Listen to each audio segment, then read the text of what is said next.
Olá pessoas, tudo bem com vocês? Bem-vindos a mais uma aula do nosso curso preparatório de Enem.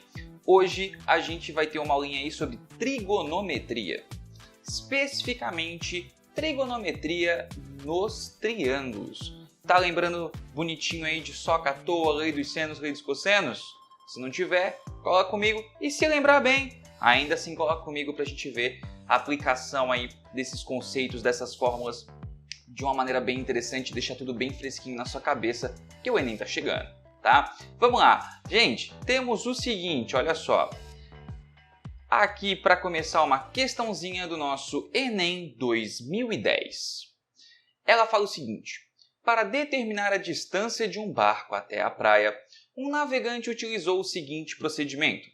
A partir de um ponto A, mediu o ângulo visual alfa, fazendo mira em um ponto fixo P da praia, ponto, né? Mantendo o barco no mesmo sentido, ele seguiu até um ponto B, de modo que fosse possível ver o mesmo ponto P da praia. No entanto, sob um ângulo visual de 2 alfa.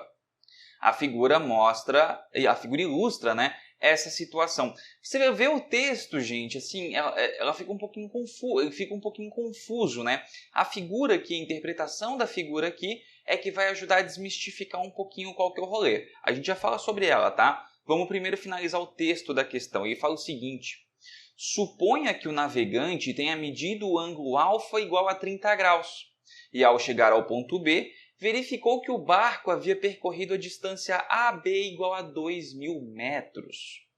Com base nesses dados e mantendo a mesma trajetória, a menor distância do barco até o ponto fixo P será... Galera, olha só, não é difícil a questão, é só uma interpretação principalmente da figura. Olha só, o que ele está falando para a gente? Tem um barco que vai vir aqui, ó, nessa direçãozinha, né? Ou seja, é basicamente a semirreta suporte aqui do segmento AB. Tem uma pessoa no barco e tem um ponto P que fica lá na praia. A pessoa, quando o barco está no ponto A, ela faz uma medição aqui de um ângulo alfa, que a gente já sabe pelo texto da questão, que é de 30 graus. O barco continua sua trajetória e, em determinado momento, ele marca novamente o ângulo visual aqui com o ponto P, dessa vez de 2 alfa. Se o alfa é 30, esse 2 alfa vai ser de 60 graus. E ele fala que a medida AB aqui, ó, é de 2.000 metros, né? Eu botei um 3 aqui, nada a ver, aqui, ó, 2.000 metros. E aí o que a gente tem, tá? Ele quer qual que é a menor distância do barco até o ponto fixo P. Se o barco vai continuar nessa trajetória aqui, a menor distância do ponto P até o barco vai ser quando o barco estiver nesse ponto aqui, ó, que eu vou chamar de ponto C. E a menor distância, né, entre esses dois pontos, entre essa trajetória retilínea, na verdade, e esse ponto, tem que formar um ângulozinho de 90, como a gente vê lá em geometria analítica, né? Então, galera, o que ele quer é essa distância, que eu vou chamar aqui de x. Galera, pura questão aqui de trigonometria. Tá? Fica bem claro isso se você parar para lembrar. Quando que você vai usar trigonometria? Quando você tiver aí um triângulo, no caso, né, trigonometria nos triângulos, quando você tiver um triângulo, tiver medidas, tiver ângulos, a chance disso ser trigonometria é muito grande. Então, olha só. Como x aqui, ó, é uma medida desse triângulo BCP aqui, ó, e a gente já tem um ângulo de 60, fica bem na cara que a gente vai ter que utilizar esse triangulinho. Só que eu preciso de mais uma medida. Da onde ela vem? Olha só a grande sacada dessa questão, né? Se aqui é um ângulo de 60, esse ângulo aqui, ó, ele tem que ser suplementar a esse ângulo de 60, ou seja, tem que ser um ângulo de 120 graus. Analisando, né, o ângulo o triângulo ABP, a gente chega que esse ângulo P aqui, ó, ele também tem que medir 30. Por que ele tem que medir 30? Porque esses três ângulos têm que totalizar 180. Já havia 30 aqui, já havia 120 aqui, totalizando 150, estavam faltando 30 graus. Só que aí, então, a gente tem, na verdade, que esse triângulo ABP aqui, ele é um triângulo isósceles. Por quê? Porque ele tem dois ângulos de 30 graus. E qual que é a grande característica de um triângulo isósceles? Ele vai ter dois ângulos iguais e, consequentemente, os lados opostos a esses ângulos têm que ter a mesma medida. Então, se aqui, ó, oposto ao ângulo de 30 há uma medida de 2.000, oposto ao ângulo de 30 também tem que ter uma medida de 2.000. Ou seja, esse triângulo BCP aqui, ó, ele está basicamente fazendo esse formato aqui, ó, x, 2.060 graus. Aqui a gente vai aplicar a trigonometria, só que aí é aquela trigonometria no triângulo retângulo, né, onde a gente tem o nosso soca à toa e tudo mais. É muito importante aqui aquela identificação de, para o ângulo que você está trabalhando, quem é cateto oposto, quem é cateto adjacente. Nesse triângulo, quem é hipotenusa? Lembrem sempre, a hipotenusa é sempre oposta ao ângulo de 90 graus. Nesse caso aqui, né, gente, o 2.000 é a nossa hipotenusa. E o nosso 60 graus, né, ele vai ter um cateto que está oposto a ele, que é o x. O x que a gente quer descobrir, que é a distância até a praia, né, é o nosso cateto oposto. Aí você vai lembrar dessas relações aqui. Quem é que mexe com o cateto oposto e a hipotenusa ao mesmo tempo? É o seno, né? Então, o seno de 60 graus, o seno a gente também usa, né? Cateto oposto sobre a hipotenusa. E aí aqui a gente vai substituir o quê? O valor de tabela. Lembrando que essas fórmulas, lembrando que o Enem não dá fórmula, ok? Lembrando também que o Enem não dá tabela. Tudo que está aqui de formulário de trigonometria, vocês precisam saber de cabeça na prova, tá? Não tem erro em relação a isso, vocês precisam saber de cabeça. Vamos lá, olhando a tabela, quem que é o nosso seno de 60 graus, né? Aqui, ó, seno de 60 é o raiz de 3 sobre 2, né? E isso tem que ser igual ao nosso cateto oposto, que é x, dividido pela hipotenusa ali, que é de 2.000. Portanto, o que a gente vai ter?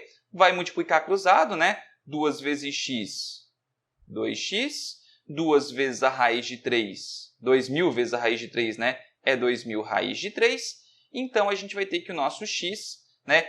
Dividindo a equação inteira por 2, 1.000 raiz de 3, né, gente? Bem simples, sem nenhuma grande dificuldade. É uma questão apenas realmente que você teria que forçar um pouquinho ali a sua interpretação da figura, principalmente. Então, bem tranquilo, bem de boa, né? Vamos agora para a próxima questão, então. Dessa vez a coisa muda um pouquinho de cenário, né? Trouxe aqui uma questão que não é do Enem, tá? É uma questão lá da Universidade Federal de Santa Maria. E ela fala o seguinte: na figura estão posicionadas as cidades vizinhas A, B e C, que são ligadas por estradas em linha reta. Sabe-se que, seguindo por essas estradas, a distância entre A e C é de 24 km e entre A e B é de 36 km. Nesse caso, a distância em quilômetros entre B e C é igual a... Então, assim, as alternativas aqui já são bem mais feias, né? E tem outra coisa. Aqui a gente vai usar trigonometria? Vai, mas não pode ser a trigonometria que a gente acabou de ver. Por quê? Porque aquela trigonometria ali era a trigonometria nos triângulos retângulos. E esse triângulo aqui, ele não é retângulo, ele não tem um ângulo de 90 graus.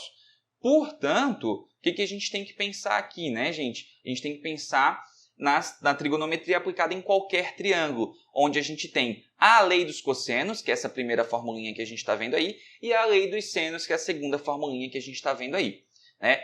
Eu botei aqui a figura desse triângulo para vocês verem como que fica a questão de referência na hora da fórmula, né? Vocês vão ver que não tem nada de muito mais.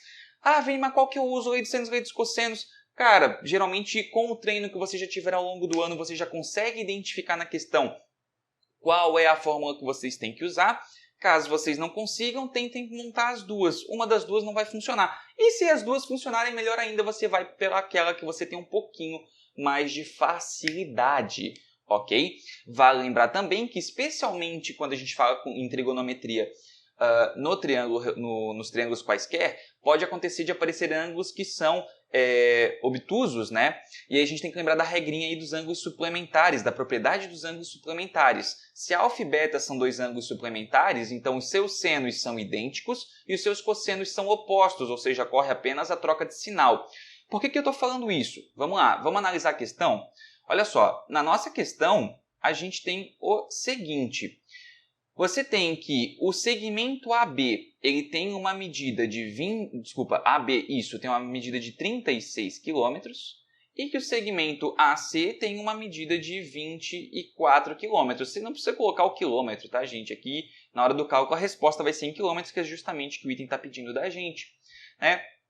E aí a gente quer descobrir a medida da distância das cidades B e C. Isso aqui, galera, para quem já está habituado aí, sabe muito bem que é uma montagem de lei dos cossenos, né? Você tem dois lados e um ângulo, é perfeito para montagem de lei dos cossenos. Lei dos seno aqui não é nem possível montar porque você não tem informação de outros ângulos, certo? Então, o que acontece? Quando a gente tem isso aqui, a gente vai vir direto assim, ó, lei dos cossenos. O ângulo que eu tenho informação é o ângulo de 120 graus. Então, ele vem, ó, no final da questão. O cosseno dele vai no final da fórmula, tá? E o lado que é oposto a ele vem no começo da fórmula. Vai ser aqui o nosso A.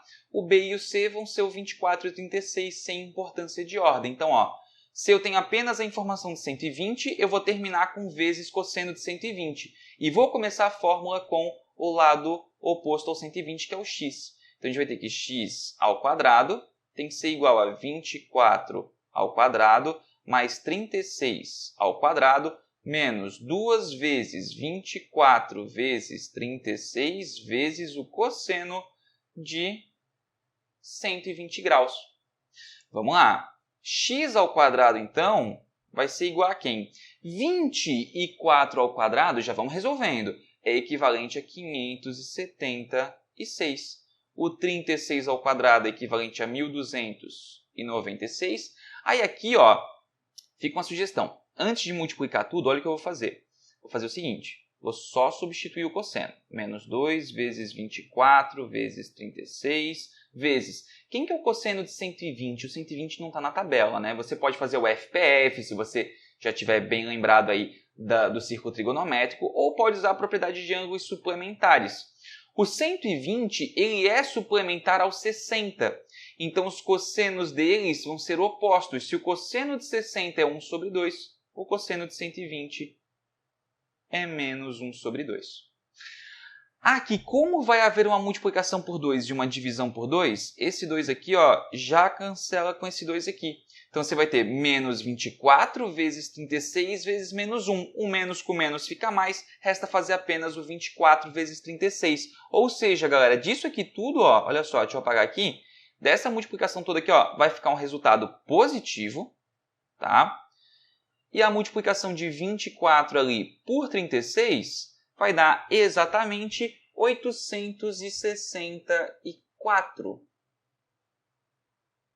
Agora, você vai somar tudo ali, x ao quadrado vai ser 2.736, e aí x vai ser a raiz de 2.736. E aí, galera, claro que essa afirmativa ela não aparece ali nas alternativas. Por quê? Porque a gente tem que simplificar essa raiz. Simplificando essa raiz, a gente chega facilmente no resultado, tá? Que é a alternativa B, 12 raiz de 19. Então vejam, percebam, é uma questão que ela não tem uma dificuldade super, hiper, ultra, mega elevada, né? Ela dá um trabalho numérico, mas não é muito difícil não. Claro, a dificuldade aqui fica a cargo de você ter que gravar a fórmula da lei dos cossenos, entender que é a lei dos cossenos que deveria ser aplicada aqui. E realmente é a única dificuldade, porque de resto não tem grande mistério, tá? Vini, e a lei dos senos? A lei dos senos, vai lembrar que ela é sempre um lado dividido pelo seno do ângulo oposto é uma constante. Então, A dividido pelo seno de A, que seria o seu ângulo oposto, tem que ser igual ao B dividido pelo seno de B, que é o seu ângulo oposto, e assim por diante, tá? Só que a gente não pode esquecer que ele tem aquele igual a 2R. Quem que é aquele R? É o raio da circunferência circunscrita àquele triângulo, tá? E isso pode ser muito bem aplicado no Enem. Ok? Vamos ver aqui uma questãozinha que trabalha com isso. Não é uma questão do Enem, mas é uma questão que trabalha com isso para a gente dar uma olhada, né? Da UFJF, Universidade Federal de Juiz de Fora. Temos o seguinte, uma praça circular de raio R foi construída a partir da planta a seguir. Tem a imagem para ilustrar para a gente. Os segmentos AB, BC e CA simbolizam ciclovias construídas no interior da praça, sendo que AB é igual a 80 metros. Então, ó, essa medida AB aqui é de 80 metros. De acordo com a planta e as informações dadas, é correto afirmar que a medida do raio R é igual a... Galera, aqui ó, a lei dos senos na cabeça. O que você tem? Você tem um lado e o seno oposto a ele. Ok? Então o que a gente tem pela fórmula da lei dos senos? Um lado dividido pelo seno do seu ângulo oposto tem que ser igual... Ah, Vini, mas é que eu não tenho informação de nenhum outro lado, nem de nenhum outro ângulo. Mas é o raio da circunferência circunscrita, né, gente? Então isso aqui é equivalente a 2R pela fórmula da lei dos senos, né? O que a gente vai ter então? 80 dividido por... Qual que é o seno de 60? Lá na fórmula, né? Na tabela, na verdade, a gente tem que o seno de 60 é a raiz de 3 sobre 2. A gente já usou na questão anterior. E isso tem que ser igual a 2R. Agora é só finalizar o cálculo, né? O que eu vou fazer? Vou passar esse raiz de 3 sobre 2, está dividindo para o outro lado, multiplicando. A gente vai ter então o quê? Teremos que 80 tem que ser igual. 2R vezes a raiz de 3 fica 2R raiz de 3, dividido por 2 fica R raiz de 3. R raiz de 3. Para achar o R eu vou isolar, raiz de 3 então vai passar para o outro lado dividindo, e a gente vai ter que o R vai ser 80 dividido pela raiz de 3, que tem que racionalizar, né, gente? Multiplicar pela raiz de 3 tanto em cima quanto embaixo. Nosso R, então, vai ser 80 raiz de 3, e embaixo raiz de 3 vezes a raiz de 3, que é o próprio 3. Percebam que 80 não dá para simplificar por 3, e isso já nos entrega a nossa alternativa correta, que é a alternativa B. Então, gente, assim, ó, não é algo muito difícil, né? Claro, é chato que você tem que lembrar das fórmulas, você tem que ter um domínio das fórmulas, domínio da tabela, mas, assim, é algo que tem uma certa relevância no Enem, tá ok? Então, assim, bom ficar atento. Principalmente, gente, a parte ali da trigonometria nos triângulos retângulos. Lei de senos e cossenos é um pouquinho mais raro, sempre foi, no Enem não seria diferente, tá? Foquem ali na parte da trigonometria nos triângulos retângulos, não vai ter muito erro, tá bom? Então, beijão pra vocês, se cuidem, espero que vocês tenham entendido e até a próxima.